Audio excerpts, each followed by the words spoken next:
ಮಂಗಳವಾರ ರಾಂಪುರ ಗ್ರಾಮದಲ್ಲಿ ಸರ್ಕಾರದ ನಡೆ ಕಾರ್ಯಕರ್ತರ ಕಡೆ ಎಂಬ ಬೃಹತ್ ಸಮಾವೇಶ.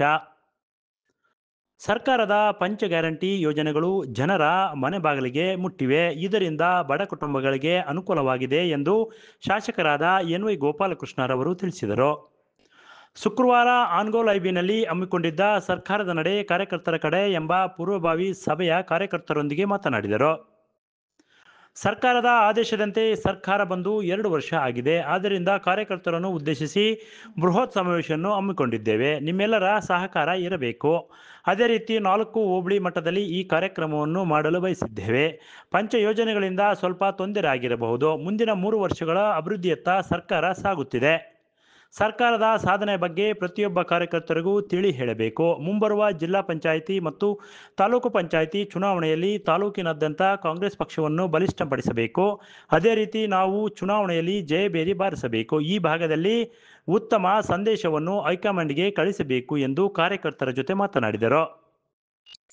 ಕಾರ್ಯಕರ್ತರು ತಮ್ಮ ಅಭಿಪ್ರಾಯಗಳನ್ನು ತಿಳಿಸಿದರು. ನಾನು ಕಾಂಗ್ರೆಸ್ ಪರ ಕೆಲಸ ಮಾಡಿರುವ ವ್ಯಕ್ತಿ. ಕೆಲ ಕಾರಣಾಂತರಗಳಿಂದ ಬೇರೆ ಪಕ್ಷಕ್ಕೆ ಹೋಗಿದ್ದೆ. ಆದರೆ ಹೆಚ್ಚಿನ ಕೆಲಸ ಕಾಂಗ್ರೆಸ್ ಪಕ್ಷದಲ್ಲೇ ಮಾಡಿದ್ದೇನೆ ಎಂದರು. ಮುಂದಿನ ದಿನಗಳಲ್ಲಿ ಕಾಂಗ್ರೆಸ್ ಪಕ್ಷಕ್ಕೆ ನಿಮ್ಮ ಸಹಕಾರ ಇರಬೇಕು. ವ್ಯಕ್ತಿಗಿಂತ ಪಕ್ಷ ದೊಡ್ಡದು. ಯಾರೂ ಕೂಡ ಪಕ್ಷಕ್ಕೆ ಧಕ್ಕೆ ಆಗದ ಹಾಗೆ ನಡೆದುಕೊಳ್ಳಬೇಕು. ಕಾಂಗ್ರೆಸ್ ಪಕ್ಷದಿಂದ ಮಾತ್ರ ಶೋಷಿತರಿಗೆ, ಬಡಜನರಿಗೆ ಅನುಕೂಲವಾಗುತ್ತದೆ ಎಂದರು. ಮಂಗಳವಾರ ರಾಂಪುರದಲ್ಲಿ ಮೊದಲನೇ ಸಮಾವೇಶ ಮಾಡಲಿದ್ದೇವೆ. ಅದಕ್ಕೆ ಉಸ್ತುವಾರಿ ಸಚಿವ ಡಿ. ಸುಧಾಕರ್ ಅವರು ಬರಲಿದ್ದಾರೆ. ಹೆಚ್ಚಿನ ಸಂಖ್ಯೆಯಲ್ಲಿ ಕಾರ್ಯಕರ್ತರು ಭಾಗವಹಿಸಿ ಈ ಕಾರ್ಯಕ್ರಮವನ್ನು ಯಶಸ್ವಿ ಮಾಡಬೇಕು. ಅದೇ ರೀತಿ ಮುಂದಿನ ದಿನಗಳಲ್ಲಿ ಸನ್ಮಾನ್ಯ ಸಿದ್ದರಾಮಯ್ಯರನ್ನು ಕರೆಸಿ ಒಂದು ದೊಡ್ಡ ಸಮಾವೇಶವನ್ನು ಮಾಡಲಿದ್ದೇವೆ. ಅದೇ ರೀತಿ ಮುಂದಿನ ದಿನಗಳಲ್ಲಿ ನನಗೆ ಸಚಿವ ಸ್ಥಾನ ನೀಡುತ್ತಾರೆ ಎಂದು ಮಾಧ್ಯಮಗಳಲ್ಲಿ ಹರಿದಾಡುತ್ತಿದೆ. ನಿಮ್ಮೆಲ್ಲರ ಆಶೀರ್ವಾದ ಇರಲಿ. ನಾನು ಯಾವುದೇ ಹುದ್ದೆಗೆ ಅಂಟಿಕೊಂಡಿಲ್ಲ. ನಿಮ್ಮೆಲ್ಲರ ಆಶೀರ್ವಾದದಿಂದ ನಾನು ಶಾಸಕನಾಗಿದ್ದೇನೆ. ನನ್ನ ಕೈಲಾದ ಮಟ್ಟಿಗೆ ಕೆಲಸ ಮಾಡುತ್ತಿದ್ದೇನೆ. ಸಚಿವ ಸ್ಥಾನ ಕೊಡುವುದು ಬಿಡುವುದು ಹೈಕಮಾಂಡ್ಗೆ ಬಿಟ್ಟಿದ್ದು ಎಂದರು. ಮಾಡಬಹುದು, ಅದು ಮುಂದೆ ಯೋಚನೆ ಮಾಡೋಣ. ಈ ಸದ್ಯಕ್ಕೆ ಪ್ರಾರಂಭಿಕವಾಗಿ 7ನೇ ತಾರೀಕು ಸೋಮವಾರ ದಿವಸ ಮಾಡಬೇಕು ಅಂತೇಳಿ ನಾವು ಅಂದ್ಕೊಂಡಿದ್ದೀವಿ.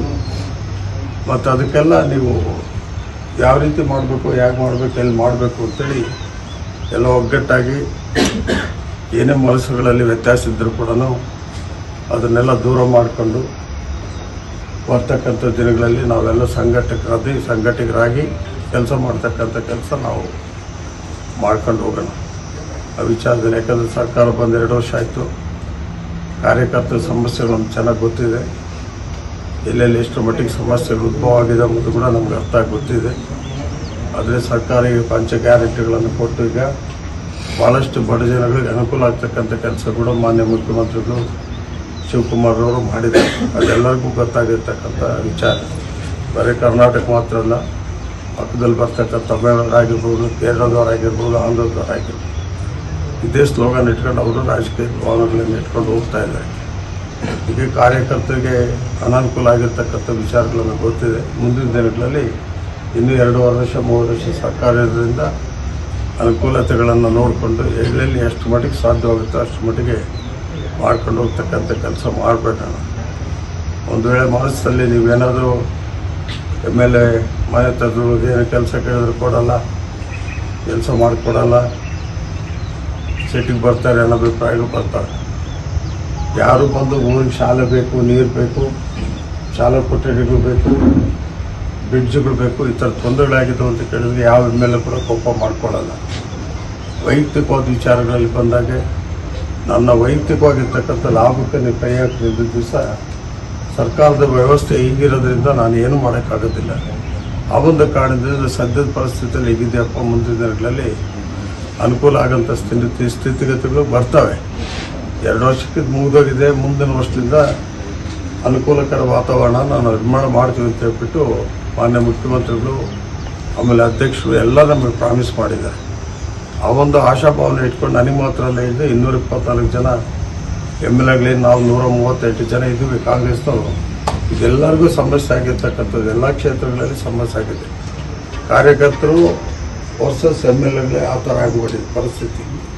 ಈಗ ಯಾವ MLA ಕೂಡ ಏನು ಮಾಡೋಕ್ಕಿಲ್ಲ. ಅವರೆಲ್ಲ ಒಂಥರ ನಿರಾಶಾದಾಯಕವಾಗಿ ಕೈ ಕೊಟ್ಕೊಂಡಿರ್ತಕ್ಕಂಥ ಸಂದರ್ಭಗಳಿಗೆ ಆಗ್ಬಿಟ್ಟು ಅನುಕೂಲಗಳನ್ನು ನೋಡ್ಕೊಂಡು ಅನುಕೂಲತೆಯನ್ನು ಮಾಡ್ತಕ್ಕಂಥ ಕೆಲಸ ನಾವೆಲ್ಲರೂ ಮಾಡ್ತೀವಿ. ಎಲ್ಲ ನಿರಾಶೆ ಆಗೋದು ಬೇಡ ಅಂತ ಹೇಳ್ಬಿಟ್ಟು ಅವರು ನಮಗೆ ಮಾತು ಕೊಟ್ಟಿದ್ದರಿಂದ ನಾವೀ ಕೆಲಸ ಮಾಡ್ಕೊಂಡು ಹೋಗೋಣ ಅಂತ ಹೇಳ್ಬಿಟ್ಟು ಈಗ ಹೊಸದಾಗಿ ಪ್ರಾರಂಭ ಮಾಡೋಣ. ಎಲ್ಲರ ಅವಕಾಶ ಮಾಡಿಕೊಳ್ಳಿ. ಮನಸ್ಸಲ್ಲಿ ಇರ್ತಕ್ಕಂಥದ್ದು ಏನಾದರೂ ವ್ಯತ್ಯಾಸಗಳಿದ್ದರೆ ಅದನ್ನು ತೆಗೆದುಹಾಕ್ರಿ. ಕಾಂಗ್ರೆಸ್ ಎಂಬ ಭಾವನೆ ಇಟ್ಟಿರುತ್ತೆ. MLA ಗೋಪಾಲಕೃಷ್ಣ ಆಗಿರ್ಬೋದು, ಏನು ಪರ್ಮನೆಂಟಾಗಿ ನಮ್ಮ ಅಪ್ಪನ ಆಸ್ತಿ ಏನಲ್ಲ. ನಾನೇನು ಅಗ್ರಿಮೆಂಟ್ ಬರ್ಕೊಂಡು ಬಂದಿಲ್ಲ. ನಮ್ಮ ಕುಟುಂಬದವರಲ್ಲಿ MLAಗಳಾಗಬೇಕು ಆಗ್ತೀವಿ ಅಂತ ಹೇಳ್ಕೊಂಡು ಬಂದಿಲ್ಲ. ಅದೃಷ್ಟಗಳು ಜನಗಳ ಬೆಂಬಲ, ಜನಗಳ ಪ್ರೀತಿ, ವಿಶ್ವಾಸ ಎಲ್ಲವರೆಗೂ ಇರುತ್ತೋ ಅಲ್ಲಿವರೆಗೂ ರಾಜಕೀಯ. ಅದ್ಯಾವತ್ತು ಕಳೆದು ಹೋಗುತ್ತೋ ಅವತ್ತೇ ನಾವು ಬಿಟ್ಟಿವಿ. ಅದನ್ನು ನೇರವಾಗಿ ಹೇಳ್ತಕ್ಕಂಥ ಮಾತುಗಳು. ಯಾವ ಆಶೆಗಳು ಇಟ್ಕೊಂಡು ಬಂದಿಲ್ಲ. ಭಾಳ ಜನ ಸ್ನೇಹಿತರುಗಳೆಲ್ಲ BTV ಅಲ್ಲಿ ಇಲ್ಲೆಲ್ಲ MLA ಗೋಪಾಲಕೃಷ್ಣ ಅವ್ರು ಮಂತ್ರಿ ಆಗ್ತಾರೆ, ಮಂತ್ರಿ ಮಾಡ್ತೀವಿ, ರಿಕಮೆಂಡಲ್ಲಿ ಈ ಥರ ಆಗಿದೆ ಅಂತೆಲ್ಲ ಸುದ್ದಿಗಳು ಬರ್ತವೆ. ಈಗ ನಮ್ಮ ತಿಮ್ಮಪ್ಪ ಕೂಡ ನನ್ನ ಒಳ್ಳೆ ಸ್ನೇಹಿತರು ಬೆಂಗಳೂರಿಂದ ಬಂದ್ದಾರೆ. ಅವ್ರು ನಿಮ್ಮೆಲ್ಲರಿಗೂ ಚಿರಪರಿಚಿತರೆ. ಅವ್ರು ಕೂಡ ಒಳಗೆ ಮಾತಾಡ್ತಿದ್ರು. ನಾನು ಅದಕ್ಕೆ ತಲೆ ಹಾಕೋದಿಲ್ಲ, ಅದಕ್ಕೆ ತಲೆ ಹೋಗೋದಿಲ್ಲ, ಯಾರ ಹತ್ರ ಹೋಗೋದಿಲ್ಲ, ಏನೂ ಕೇಳೋದಿಲ್ಲ. ಅದೃಷ್ಟದಲ್ಲಿ ಏನಾಗಬೇಕಾಗಿರ್ತಂತೋ ಅದೃಷ್ಟದ ಮಟ್ಟಕ್ಕೆ ನಾನು ಇರ್ತೀನಿ. ನನ್ನ ಅದೃಷ್ಟ ನನ್ನಷ್ಟೇ ನಾನೇ ಪರೀಕ್ಷೆ ಮಾಡ್ಕೊಳ್ಳೋಕ್ಕೆ ಅವತ್ತೂ ಹೋಗೋದಿಲ್ಲ ನಾನು ಅಂತೇಳಿ ನಾನು ಹೇಳ್ಕೊಂಡೆ. ಹೀಗಾಗಿ ಏನು ಮಂತ್ರಿ ಕೊಡ್ತಾರೆ ಬಿಡ್ತಾರೆ ಅನ್ನೋ ಫಾಸ್ಟ್ ನಾವು ಇಟ್ಕೊಂಡಿಲ್ಲ. MLA ಮಾಡಿದ್ದಾರೆ, ಪಾರ್ಟಿಯವರು ಟಿಕೆಟ್ ಕೊಟ್ಟಿದ್ದಾರೆ, ನಾವು ಗೆದ್ದಿದ್ವಿ. ನಿಮ್ಮೆಲ್ಲರೂ ಆಶೀರ್ವಾದ ಬಲದಿಂದ ಮತ್ತು ಪ್ರೀತಿಯಿಂದ ನಾವು MLA ಆಗಿ ನಿಂತಿದ್ವಿ. ನಾನು ಎಷ್ಟೇ ಸೀಮಿತ ಆಗ್ತೇನೆ, ಆಸೆ ಆಕಾಂಕ್ಷೆ ಇಟ್ಕೊಂಡು ದೊಡ್ಡ ದೊಡ್ಡ ಪದವಿಗಳೆಲ್ಲ ಹತ್ತಬೇಕು, ಅರ್ಜೆಂಟಾಗಿ ಓಡಬೇಕು, ಅರ್ಜೆಂಟ್ ಹೋಗಿ ಹಾಲು ಕುಡಿದು ಬರಬೇಕು ಅನ್ನೋ ಭಾವನೆಗಳು ನನಗಿಲ್ಲ. ನನಗೆ ಹೀಗಾಗಿ ನಾನು ವೈಯಕ್ತಿಕವಾಗಿ ಯಾವುದೂ ಹೇಳ್ಬಾರ್ದು. ಅದು ಸಮಯ ಬಂದಾಗೆ ವೇದಿಕೆಗಳು ನೋಡ್ಕೊಂಡು ನಾನು ಮಾತಾಡೋಂಥ ಮಾತುಗಳು ಕೆಲವಿದ್ದು ಮಾತಾಡ್ತೀವಿ. ಅದನ್ನ ಇಲ್ಲಿ ಅಡ್ಡಗಾಲ ಎಳೆದ್ಬಿಟ್ಟು ಆ ಕಡೆ ಹೇಳಿದ್ದು ಈ ಕಡೆ ಹೇಳಿದ್ರೆ ದಯವಿಟ್ಟು ಕಾರ್ಯಕ್ರಮಗಳು ಯಾರದಂಥ ಭಾವನೆ ಬಿದ್ದರೆ ಅದನ್ನು ತೆಗೆದು ಬಿಸಾಕ್ರಿ. ಯಾರು ಬಂದ್ರೂ ಕಾಂಗ್ರೆಸ್ MLA ನಿಂತು, ಯಾರು ಗೆದ್ರೂ ಕಾಂಗ್ರೆಸ್ಸೇ ಗೆಲ್ಬೇಕು. 10 ವರ್ಷ ಕಳ್ಕೊಂಡಿದ್ದೆ, ಇನ್ನೂ ಒಂದು ಹೆಚ್ಚು ಕಡಿಮೆ ಮಾಡ್ಕೊಂಡು ಯಾರು ಕಳ್ಕೊಂಡೆಂದರೆ ನಿಮ್ಮಂಥ 3 ಕ್ಷೇತ್ರದಲ್ಲಿ ಇರಲ್ಲ, ಕರ್ನಾಟಕದಲ್ಲಿ ಅದನ್ನು ಮೊದಲು ಇಟ್ಕೊಂಡು ಅವನು ಬಂದ್ರೇನು ಯಾರು ಬಿಟ್ಟರೆ ಯಾರು ಬಂದರೂ ಅಷ್ಟೇ ಅಲ್ಲ ಅಂತ ಭಾವನೆಗಳು ಇಟ್ಕೊಂಡ್ರೆ 10 ವರ್ಷದಲ್ಲಿ ಹೊಡಿಸ್ಕೊಂಡಿದ್ರಲ್ಲ, ಏನೇನು ಮಾಡ್ಕೊಂಡ್ರಿ ಅಂತ. ಅದಕ್ಕಿಂತ ಹೆಚ್ಚಿಗೆ ಆಗುತ್ತೆ. ಇನ್ನು ಬರ್ತಾ ಬರ್ತಾ ದಿನ ಕಳೆದಂಗೆಲ್ಲ ದಿನ ಭಾವನೆಗಳು ಮೊದಲು ಭಾಳ ಹುಷಾರಾಗಿ ನಾವು ಈ ಕಾರ್ಯಕ್ರಮಗಳನ್ನು ಮಾಡ್ಕೊಂಡು ಹೋಗ್ಬೇಕಾಗಿದೆ. ಈ ಎಲೆಕ್ಷನ್ ವಿಚಾರದಲ್ಲಿ ನಡೆದೋಯ್ತು. ಜನ ನಮ್ಗೆ ಆಶೀರ್ವಾದ ಮಾಡಿದ್ದಾರೆ. MLA ಆಗಿದ್ದೀನಿ. ಕೈಲಾದಷ್ಟು ನಾನು ಸಹಕಾರ ಕೊಟ್ಕೊಂಡು ಹೋಗ್ತೀನಿ. ನಿಮ್ಮ ಮನಸ್ಸಲ್ಲಿ ಏನಾದರೂ ಕೆಟ್ಟ ಭಾವನೆಗಳು ಇನ್ನೊಂದು ಮತ್ತೊಂದು ಏನಾದ್ರು ತುಂಬಿಕೊಂಡಿದ್ರೆ ಅದು ನೀವು ಕಾಂಗ್ರೆಸ್ ಕಡೆ ನೋಡ್ಬೇಕಾದ್ರೆ ನಾವು ವೈಯಕ್ತಿಕವಾಗಿ ಗೋಪಾಲಕೃಷ್ಣ ಆಗಲಿ ಇನ್ನೊಬ್ಬ ವ್ಯಕ್ತಿಗಳಿಗೆ ದಯವಿಟ್ಟು ನೋಡೋಕೆ ಹೋಗ್ಬೇಡ್ರಿ. ಕಾಂಗ್ರೆಸ್ ಗೆಲ್ಲಬೇಕು, ಪಕ್ಷ ಗೆಲ್ಲಬೇಕು, ಪಕ್ಷ ಇರಬೇಕು. ಪಕ್ಷದ ಬಗ್ಗೆ ನೀವು ಕೇಳ್ಬೋದು. ನಾನು BJP ಹೋಗಿದ್ದಲ್ಲಪ್ಪ, ನೀನು ಭಾರಿ ಪಕ್ಷದ ಬಗ್ಗೆ ಮಾತಾಡ್ತೀನಿ ಅಂತೇಳಿ. ನನ್ನ ರಕ್ತದಲ್ಲಿ ಕೂಡ ಕಾಂಗ್ರೆಸ್. ನಾವೆಷ್ಟು ಮಟ್ಟಿಗೆ ಹೋರಾಟ ಮಾಡಿದ್ವಿ ಮೊದಲಿಂದ ಅಂತೇಳಿ. 94ರಿಂದ ಹೋರಾಟ ಮಾಡಿದ್ವಿ ನಾವು. ಯಾರು ಯಾವ ಪಾರ್ಟಿಯಾಗಿ ಇದ್ದವರೇನಲ್ಲ. ಅದು ಕಾರಣಾಂತರದಿಂದ ನನಗೆ ನಮ್ಮವರೇ ಕಾಲು ಎಳೆದು ನಮ್ಮವರೇ ಕುತ್ತಿಗಿಸಿ ನನಗೇನೇನು ಮಾಡಿದೆ ಅಂತ ನನಗೆ ಚೆನ್ನಾಗಿ ಗೊತ್ತಿದೆ. 2013ರಲ್ಲಿ 2014ರಲ್ಲಿ ಬಂದಾಗ ಟಿಕೆಟ್ ಕೂಡ ಕೊಡದಾಗೆ ವ್ಯವಸ್ಥಿತವಾಗಿ ನಡೆಸ್ಕೊಂಡು ಅವತ್ತು ತಲೆ ಬಗ್ಗಿಸಿ ಹೋಗ್ತಕ್ಕಂಥ ಒಂದು ಸಾರಿ ನಾನು ಅಲ್ಲಿ ಕಳ್ಕೊಂಡಿದ್ರೆ ಮತ್ತೆ ನಾನು ಚಟುವಟಿಕೆಗಳು ಅಲ್ಲಿಗೆ ಸ್ಥಗಿತವಾಗ್ತಾ ಇತ್ತು. ಆ ಒಂದು ಕಾರಣದಿಂದ ಯಾವುದೋ ಒಂದು ಅವಕಾಶ ಸಿಕ್ತು ಅಂತೇಳಿ ಹೆಂಗೆ ಬೇಕಾದ್ರೆ ಹಂಗೆ ಓದಾನಲ್ಲ. ನಾನು ಹೇಳೇ ಹೋಗಿದ್ದೆ ದೊಡ್ಡವರಿಗೆ, ಕಾರ್ಯಕರ್ತನ ಹೊತ್ತೇನಪ್ಪ ಅಶೋಕ ಎಲ್ಲರೂ ಕರೆಸಿದ್ದೆ ಇಲ್ಲ ತೋಟದಲ್ಲಿ ಎಲ್ಲರಿಗೂ ಎಲ್ಲರಿಗೂ ಕರೆಸಿ ಮಾತಾಡಿ ಹಿಂಗಾಗಿದೆ ನನ್ನ ಪರಿಸ್ಥಿತಿ, ಮುಂದೆ ಏನು ಹೇಳ್ತೀರಪ್ಪ ಅಂತ ಕೇಳಿದ್ಮೇಲೆ ಇಷ್ಟೆಲ್ಲ ವ್ಯವಹಾರ ಮಾಡ್ಕೊಂಡು ವ್ಯವಸ್ಥೆಗಳಾಗಿ ನಾವು ಬಿಟ್ಟು ಹೋಗ್ತಕ್ಕಂಥ ಪರಿಸ್ಥಿತಿ ಅದಾಯ್ತವೇನ. ನಾನು ಕಾಂಗ್ರೆಸ್ ಬಿಟ್ಟು ಹೋದ್ರೂ BJPಯಲ್ಲಿ MLA ಆಗಿದ್ರು ಕೂಡ ಕೂಡ್ಲಿಗಿ ತಾಲೂಕಿನಲ್ಲಿ ಹೆಚ್ಚಿಗೆ ನಾವು ದುಡಿದಿರೋದೇ ಕಾಂಗ್ರೆಸ್ನವ್ರನ್ನೆಲ್ಲರನ್ನೂ ಸೇರಿಸ್ಕೊಂಡು ಅಲ್ಲಿ ಪಟ್ಟಣ ಪಂಚಾಯತ್ಗಳು ಮಾಡಿದ್ವಿ, ಅಲ್ಲಿ ಜಿಲ್ಲಾ ಪಂಚಾಯತ್ಗಳು ಕೌನ್ಸಿಲರ್ಸ್ ಎಲ್ಲ ಗೆದ್ವಿ, ಅಲ್ಲೆಲ್ಲ ವ್ಯವಸ್ಥೆನೂ ಮಾಡಿದ್ವಿ. ಮುಸ್ಲಿಂ ಜನಾಂಗ ಅಷ್ಟು ಜನ ನಾನು ಹೋದಾಗ ನನಗೆ ವಿರುದ್ಧ ಆದ BJP ಅಂತ. ಆದ್ರೆ ಕಡೆಗೆ ಬರ್ತಕ್ಕಂಥ ಅವ್ರಿಗಿದ್ದಷ್ಟು ಮಾಹಿತಿ ಅವ್ರಿಗಿದ್ದ ಮಹತ್ವ ನಾನು ಯಾರಿಗೂ ಕೊಡಲಿಲ್ಲ. ಅದೇ ವಿಶ್ವಾಸ ಅದೇ ಪ್ರೀತಿ ನಾವು ಗಳಿಸ್ಕೊಂಡು ಬಂದು ನನಗೆ ರಾಜಕೀಯ ಇಲ್ಲ, ಪಕ್ಷ ಇದೊಂದು ಇಟ್ಕೊಂಡು ಹೋಗಲಿಲ್ಲ. ಎಲ್ಲವರೆಗೂ MLA, ಗೆದ್ದ ಮೇಲೆ MLA, ಎಲ್ಲರಿಗೂ MLA ಆ ಸಿದ್ಧಾಂತ ಇಟ್ಕೊಂಡು ನಾನು ಬರ್ತಕ್ಕಂಥ ನಾನು. ಹೀಗಾಗಿ ಏನಂದ್ರೆ ಒಂದು ನೋವು ಆಯಿತು, ನಿಮ್ಮೆಲ್ಲರಿದ್ರಿಗೆ ಹೇಳ್ಕೋಬೇಕು ಅಂತ ಹೇಳ್ಕೊಂಡಿದ್ದೀನಿ ಅಷ್ಟೇ. ಇದಕ್ಕೇನು ಜಾಸ್ತಿ ಹೇಳ್ಕೊಂಡು ಹೋಗೋದು ಬೇಡ. ಮುಂದಿನ ದಿನಗಳು ಕೆಪಿಸಿಸಿ ಆದೇಶದ ಮೇರೆಗೆ ಮಾಡಲೇಬೇಕಾದಂತಹ ಅನಿವಾರ್ಯತೆ ಮತ್ತು ಅಗತ್ಯ ಕೂಡ ಐತೆ. 4 ಹೋಬಳಿಯಲ್ಲಿ ಮಾಡಿದರೆ ಮತದಾರರಿಗೆ ರೀಚ್ ಆಗುತ್ತೆ.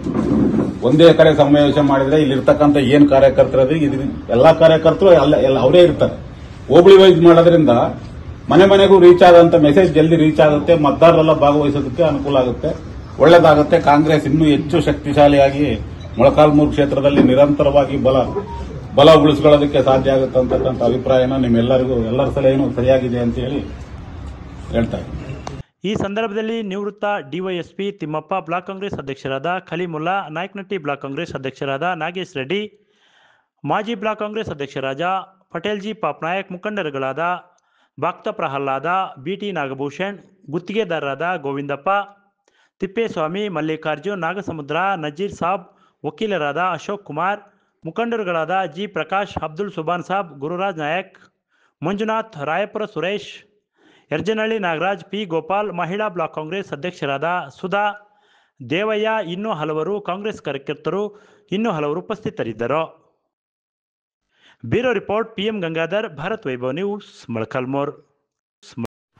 Thanks for watching. Read, discuss and debate with editor Dr. Yan Prashant Rao. Wanted reporters in print, digital and visual media for Bharat Vaibhav Daily Newspaper, BV News 5 Channel and BV Fast Web News from all the talukas of Karnataka, Goa and Maharashtra.